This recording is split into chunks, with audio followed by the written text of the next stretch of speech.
Yes, they can. So, and the government have done it in the past, and we've got history that we can look to. So, one of the things that I always try to do is often we think that something is new, and while the it might actually be new, you can look to history for similar moments to try and get an understanding of what might come next. And so we saw this with the reforms in the past, where America took it upon itself to make gold illegal for people to own. So they decided to remove the convertibility of the dollar into $35 of gold. And they demanded everybody to actually hand over their gold in exchange for 35 US dollars. And the Federal Reserve and the central bank held all those all those gold supplies and used it as a reserve currency. So, what can we learn from history? So, if America decided that they wanted to make Bitcoin illegal, then one thing that we have seen is we can look at what happened in the Silk Road scenario. So in Silk Road, it was an illegal marketplace which allowed people to trade commerce. And because much of those things were things like the drug markets, um, and because Ross Ulbricht, the founder of Silk Road, created a safe way for people to buy and sell drugs and have them delivered to your home so that you don't have to go out on the street and risk having a gangster put a gun to your head. He created the first safe marketplace for people to buy and sell drugs online. And it actually started to have a reduction on the amount of crime as a result of people having to buy drugs from the street. So it created a much safer way of a losing war on drugs that many governments have had. Um, and when that was actually shut down, the FBI, the Federal Bureau of Investigation, took all the Bitcoins and added them to their balance sheet. And so the government actually used those Bitcoins. Now, what's interesting is they auctioned off those Bitcoins to many of the influential Bitcoin well venture capitalist investors. And it was one of the worst trades that the government has ever made because approximately they were auctioned off at approximately $600. And today Bitcoin is worth about $9,000. So they auctioned off the highest performing asset class year on year when they could have held it. And so what they do with these confiscations is rather than destroy Bitcoins and make them illegal, the government take them and try and profit from them. So when they made gold illegal in history, they did that. They tried to fight the trends. They decided that they negotiated the dollar to be the reserve currency. And then all the other currencies in the Bretton Woods negotiations were pegged to the dollar. And then they removed the convertibility later of gold to dollars, which essentially put us onto the fiat standard that we are on today, where fiat currencies are backed by nothing and converted and traded against each other. So they could try to do the same thing with Bitcoin. They could make it illegal. They could request everybody to hand in their private keys. And those that want to be law-abiding citizens could do that.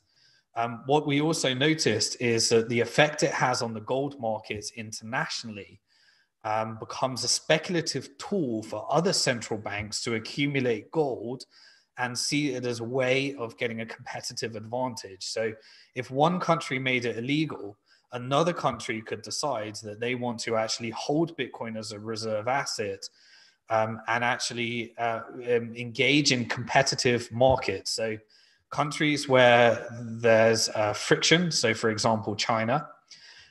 China is engaged in a trade war with America before this health crisis. They could use Bitcoin as a tool in order to try and make a dollar less relevant in the world, especially if they made it illegal. And we start to move to more draconian policies in America, and it starts to lose its reputation as the land of the free and moves to more of a socialist and eventually communist society as they start to tax more and more and more in order to pay off money, all of the debt that has been created for the government through quantitative easing.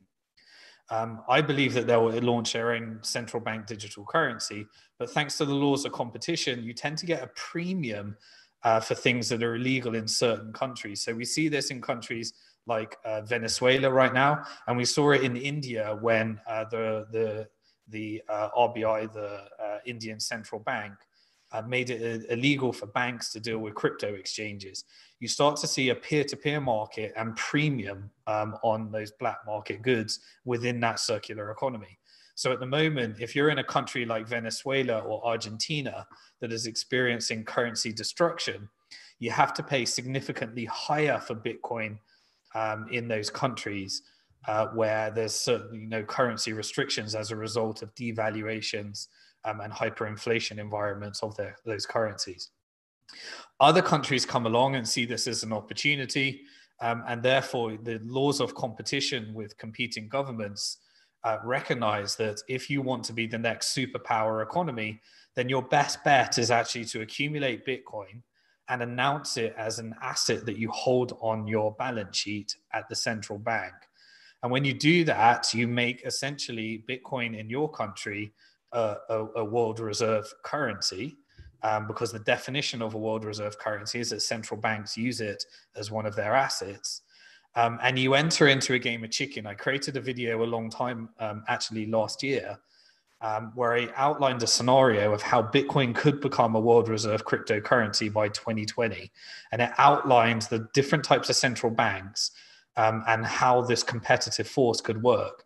If one of the governments, a major government like America, decided to make Bitcoin illegal, then it would hyper accelerate that scenario, lead to a black market premium for Bitcoins and an opportunity for other countries to use Bitcoin as a tool in order to try and win some of the currency wars that I've talked about in previous videos.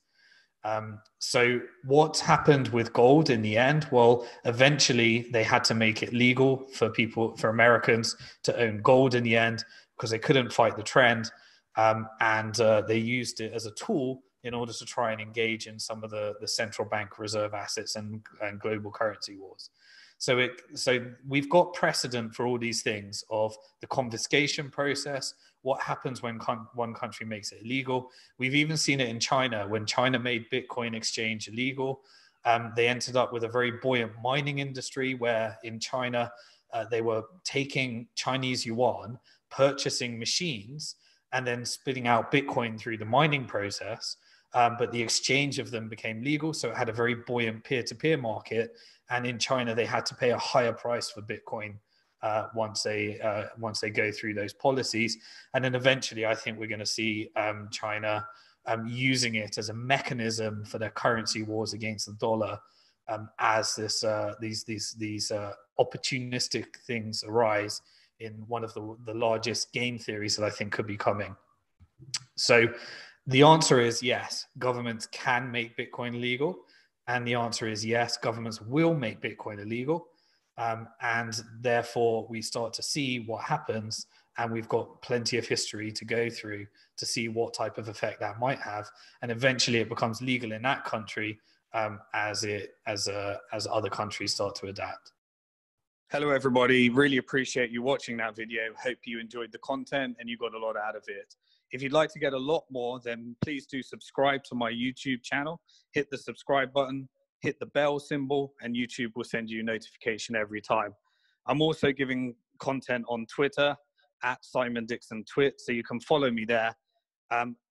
Over the last 10 years since I've been involved in the industry, from speaking at the very first Bitcoin conference in the world to actually before that, when I was involved in presentations for the banking and monetary reform community, I've always been focused on working with the high net worth investors at Bank to the Future and investing in the crypto companies and Bitcoin and fintech companies that made this industry.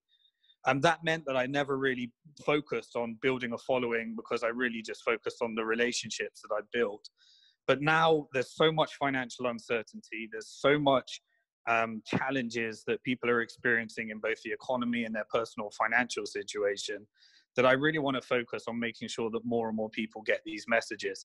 So if you leave a comment under this video, let me know what you'd like to see in future videos. And also subscribe to the channel, and I'll make sure that I'm giving you the best information, the best thinking I've got, which regularly changes as this financial system unfolds. To get that information, subscribe, get the notifications, follow me on Twitter, like, share, so that more people can get this message. And I'll make sure that you're on top of the information curve as this financial system unfolds. And remember, no matter how bad it gets, you're alive at one of the most exciting times in financial history. Peace.